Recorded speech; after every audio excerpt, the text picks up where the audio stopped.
Hi everyone, welcome back to the channel. Today we are diving into South of Midnight, a game that has caught a lot of attention recently with its stunning visuals and its good storyline.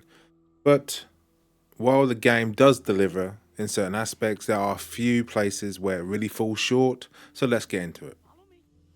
Let's start with the good stuff.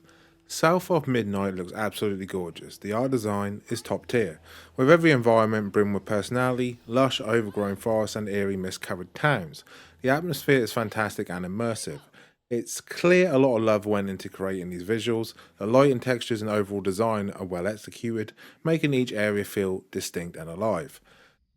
If you are someone who appreciates a game with strong visual identity, South of Midnight absolutely delivers, especially if you have an OLED TV or an OLED monitor.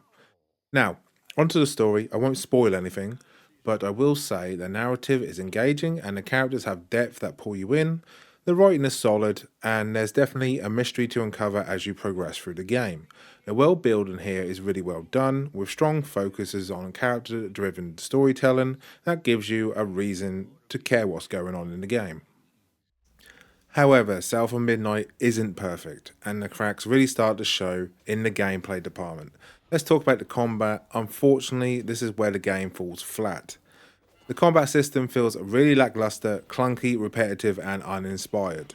There is nothing really special about it. Enemies feel like sponges, and the overall pace of the game looks like it could use more variety. It's a real shame because with the stunning visuals and the good storytelling, the combat could have been a lot more engaging. Then there is the world design. The game's environments, while beautiful, suffer a severe case of copy paste. And what I mean by copy paste is once you explore a few areas, you start to feel that they are very similar.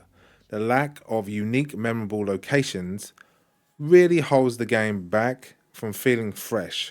It's like they built these gorgeous spaces but didn't give them enough variety to keep them interesting.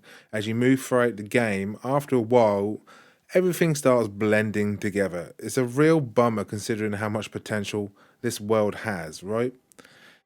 And lastly, let's talk about the parkour mechanics. While at first it seems like a fun addition, the overuse of the parkour mechanics in South of Midnight really begin to drag down the experience. At times, it feels like you are going through the motions, constantly jumping, climbing, and the same repetitive way.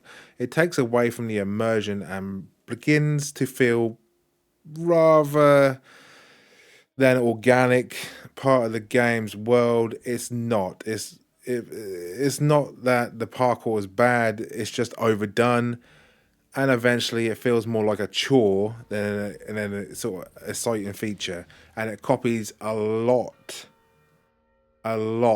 from a previous game, a flagship by Sony.